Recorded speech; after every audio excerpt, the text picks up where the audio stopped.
Bonjour à toutes et à tous et bienvenue pour un nouveau guide d'après-séance qui cette fois, messieurs dames, sera bien dédié au cinéma puisqu'on va parler de Kaamelott partie 2. Alors, pour ceux qui ne le savent pas, j'aime beaucoup Kaamelott. C'est une série que j'ai aimé regarder, que j'ai vue plusieurs fois.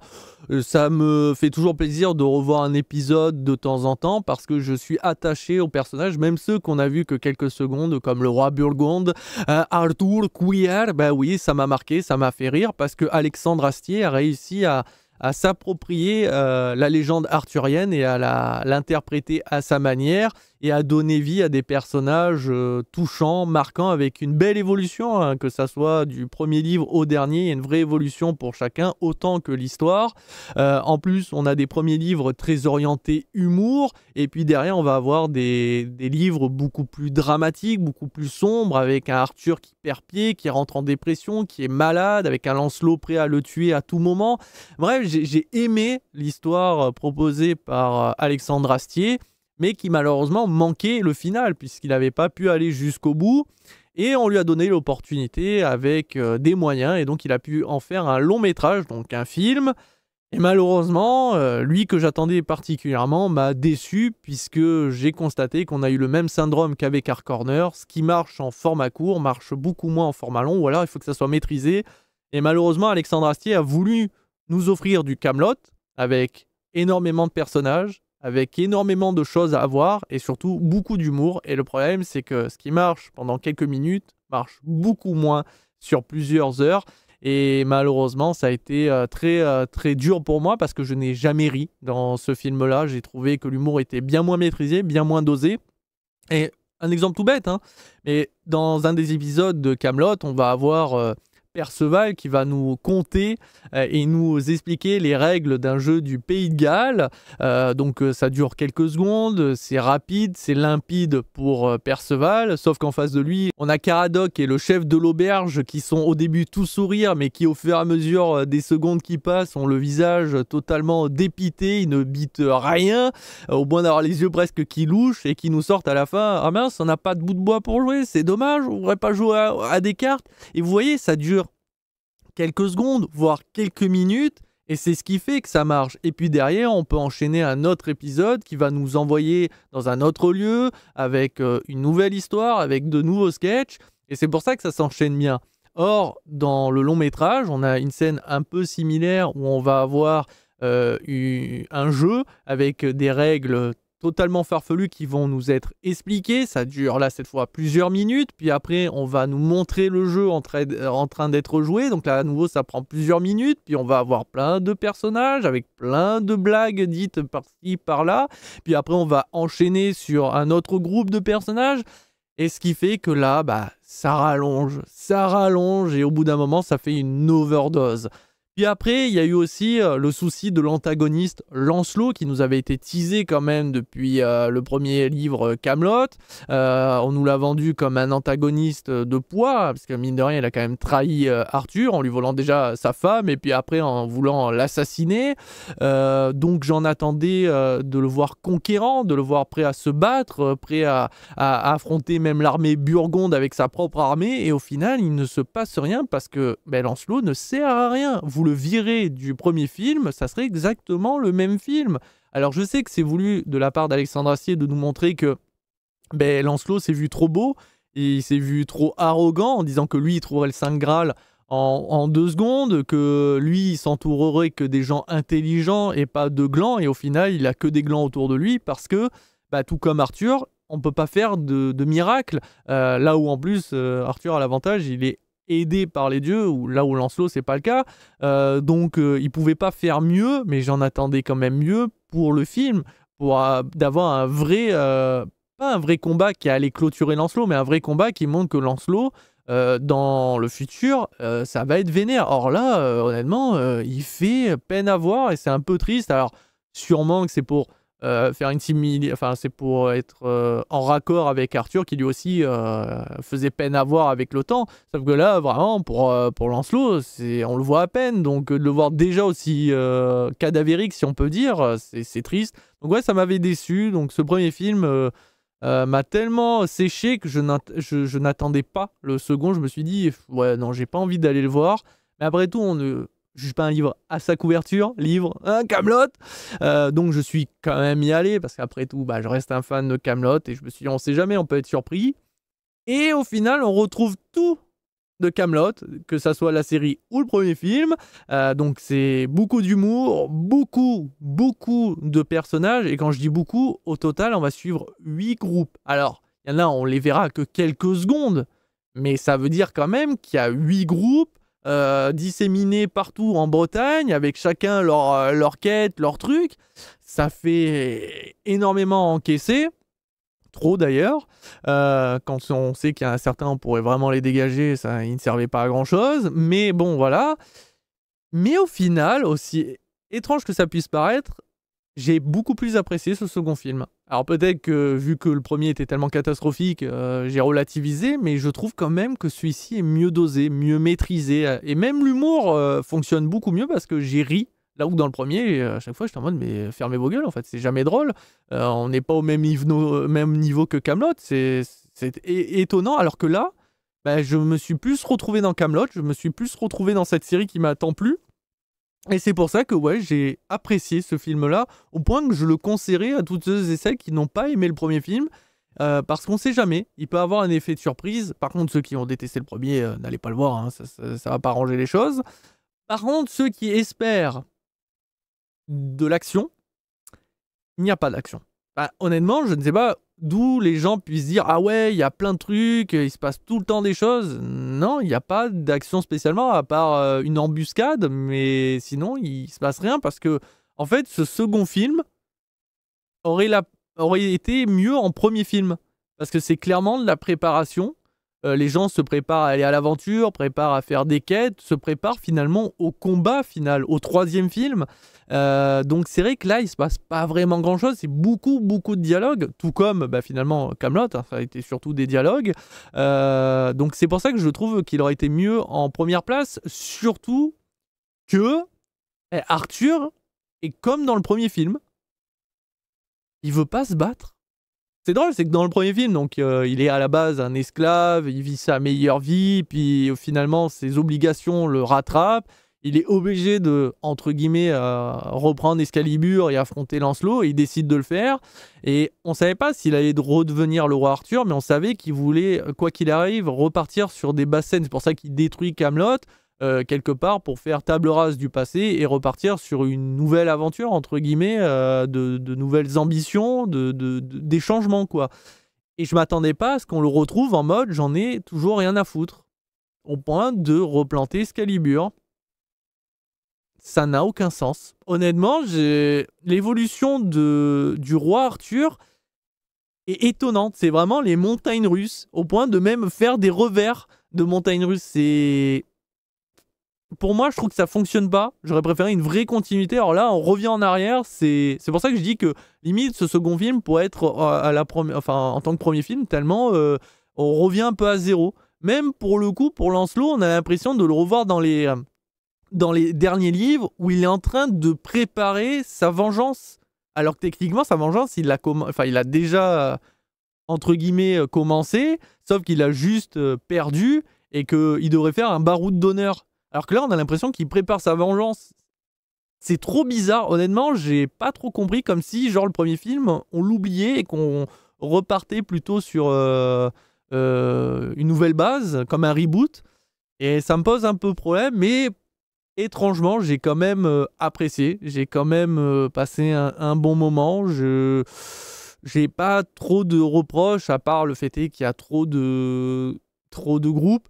Il y a par exemple un groupe qu'on aurait pu se séparer. Il y a aussi 2-3 passages qui font que ça étire en longueur le film. Au lieu qu'il dure 2 heures, on aurait pu faire 1h30, 1h40. Genre, il y a un moment, il y a un nouveau groupe d'aventuriers qui reçoivent une missive et qui décident donc de partir au lieu de rendez-vous. Et donc, ça prend plusieurs minutes pour essayer de convaincre les uns les autres de partir. Et puis au final, donc ça prend un peu de temps. Et puis après, ils partent. Et dans un épisode de Kaamelott, à ce moment-là, ça aurait coupé. Et derrière, on les aurait vus au point de rendez-vous. Ou alors, s'il y a une péripétie entre-temps, genre ils se sont fait attaquer par des bandits sur le chemin, hop, on arrive à cette scène-là. Sauf que là, non, on les suit et on les voit partir, puis on les voit se déplacer de lieu en lieu. Et donc, ça fait... alors c'est quelques minutes, ça nous fait voir de beaux paysages, mais est-ce qu'on a besoin de ça? Enfin, je rappelle que Kaamelott, à la base, ça se passe énormément dans des... Enfin, dans Kaamelott, avec beaucoup de pierres, donc il n'y a pas beaucoup de décors. En extérieur, c'est arrivé surtout vers la fin. Donc, honnêtement, est-ce qu'on a besoin de voir une belle cascade, une belle prairie, tout ça? Pas vraiment, ça ne sert pas à grand-chose, et surtout, bah, du coup, ça étire en longueur.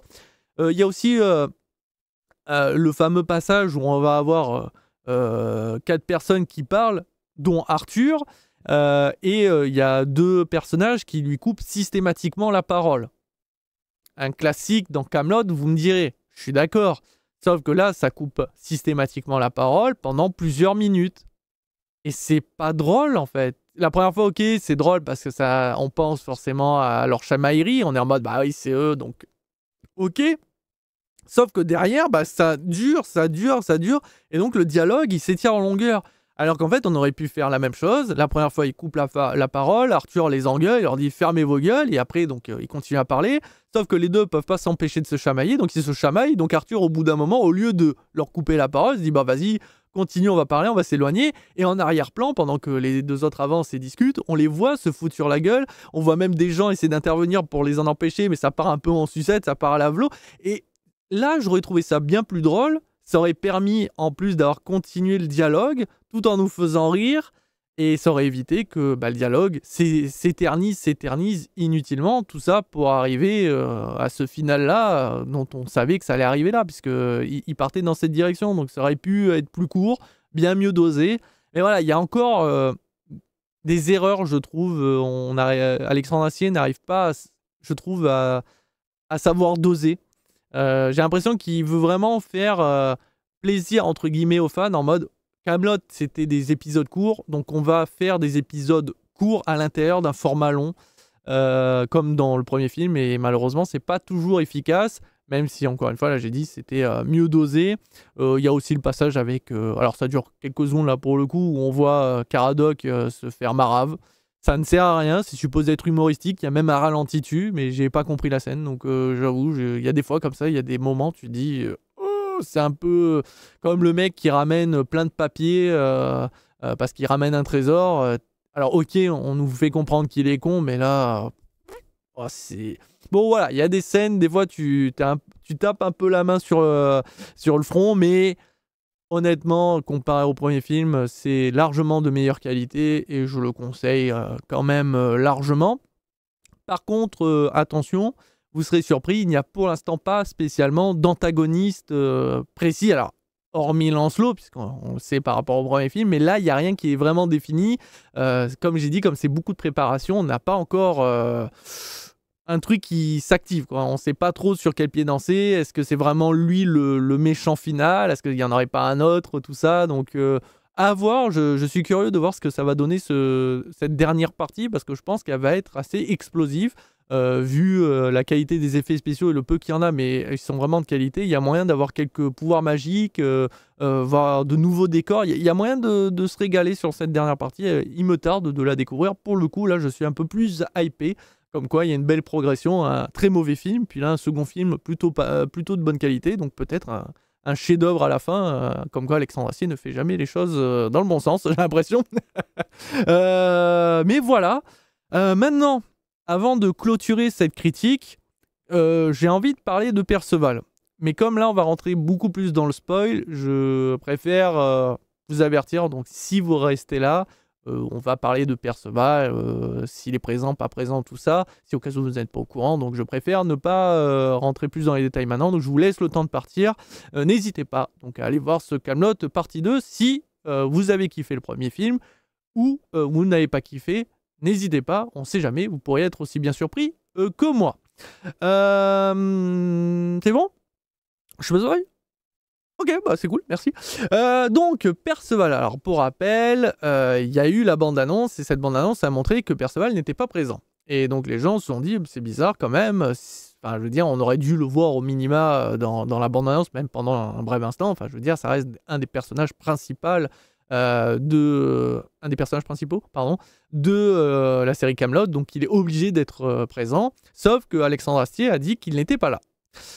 Et Franck Pittiot, donc l'acteur qui incarne le Perceval, a clarifié les choses et a bien expliqué que ce n'est pas la faute d'Alexandre Astier, ils ne sont pas du tout en froid, c'est juste que lui estime que l'histoire de Perceval n'était pas assez intéressante, narrativement parlant, pour lui, pour incarner de nouveau Perceval. Il n'aimait pas trop la direction que ça prenait, sûrement peut-être pas, ça évoluait pas dans le sens qu'il aurait aimé que ça évolue, et donc il a décidé en son âme et conscience de ne pas incarner Perceval pour cette seconde partie. Il n'a aucun problème avec Alexandre Astier, et inversement, Alexandre Astier n'a aucun problème avec Franck Pittiot. Mais à noter que Franck a dit que si l'histoire l'intéressait pour le troisième film, il serait prêt à réincarner Perceval pour clôturer son personnage. J'espère que donc Alexandre Astier écrira quelque chose qui pourrait satisfaire Franck, mais ça, c'est impossible à prédire pour l'instant. Et donc oui, il n'y a pas du tout Perceval dans le film, vous ne le verrez absolument pas, puisque Alexandre a décidé de ne pas prendre un nouvel acteur pour l'incarner, même de dos, hein, genre pour le montrer de dos, parce qu'il estime, ce qui est normal, que c'est que Franck qui peut incarner Perceval, et il ne va pas changer d'acteur juste pour le plaisir, même si, attention, je tiens à préciser que si vous avez connu Kaamelott, les tout premiers épisodes, on a changé de Guenièvre, on a changé de reine, pardon, il y a des personnages qui ont changé, enfin des acteurs et actrices qui ont changé, mais là quand même ça reste Perceval, donc c'est Franck Pittiot, point barre, il n'y a que lui qui peut l'incarner, et en même temps il incarne si bien. Et donc Alexandre Astier a préféré plutôt réécrire ces passages-là, et au lieu donc de prendre quelqu'un d'autre, voilà, nous allons juste avoir des moments où des personnages vont parler de Perceval, où Perceval va envoyer des lettres. Et malheureusement, c'est la partie qui m'a le plus blessé, je trouve, dans ce film. Et je présume qu'encore une fois, c'est voulu de la part d'Alexandre Astier. C'est qu'on n'est pas très gentil envers Perceval. Même Caradoc, son ami, est méchant envers lui. Alors méchant, il n'insulte pas de ses grands morts, hein, mais on sent qu'ils sont en froid et tout le monde est un peu sur ses dents, entre guillemets, sur ses côtes, pardon. Et je trouve ça un peu dommage parce que je comprends pas trop comment les deux ont pu se foutre sur la gueule juste parce que Perceval a voulu partir à l'aventure. Alors on ne sait pas s'il a voulu partir tout seul ou est-ce qu'il a proposé à Caradoc, mais Caradoc a dit non, je préfère rester ici au cas où que Arthur nous convoque. Et voilà, mais j'ai du mal à croire que c'est ça qui aurait pu les foutre en froid. Vu leur amitié, vu l'évolution qu'il y a depuis le début, c'est un peu... Alors bien sûr, toute belle amitié peuvent mal se terminer. On l'a vu avec Lancelot. En même temps, Lancelot, il y avait le côté ambitieux aussi. Lancelot était un ambitieux, lui, il voulait régner aux côtés du roi, limite même prendre sa place s'il pouvait. Là où Perceval et Caradoc se mettaient au même niveau, hein, tous les deux se taclaient normalement, taclaient même la femme de l'un et de l'autre. Enfin, il y avait une très belle amitié, donc c'est pour ça que ça me paraît étonnant qu'ils se soient séparés de manière aussi brutale, enfin séparés en tout cas, qu'ils soient en froid comme ça, et qui se taclent comme ça. J'ai trouvé ça étonnant et triste en même temps pour Perceval qui, je rappelle, n'est pas présent, donc encore il serait présent et qui pourrait entre guillemets se défendre, je dis pas, mais comme là c'est pas le cas, je trouve ça bien triste. Surtout qu'en plus derrière on voit Perceval qui ne change pas, donc il part à l'aventure, il écrit des lettres avec des cadeaux très étonnants, avec toujours sa manière de parler, donc ça n'a pas changé. C'est pour ça, ça m'a fait mal au cœur. Je vous avoue, j'étais peiné pour l'amitié Caradoc et Perceval, et même pour Perceval encore plus vu qu'il n'est pas là. Et c'est là où j'en arrive à une théorie. Donc il faut savoir que Perceval va envoyer une lettre, entre autres, au roi pour dire qu'il a trouvé le Saint Graal. Et je rappelle que Perceval fait partie des gens qui a trouvé des objets liés à la religion, à Dieu, enfin au Dieu, etc. Et avait entre autres trouvé les clous de la Sainte Croix, entre autres, etc. Mais que lui, il les avait jetés parce que c'est des clous rouillés, il n'allait pas les garder. Hein.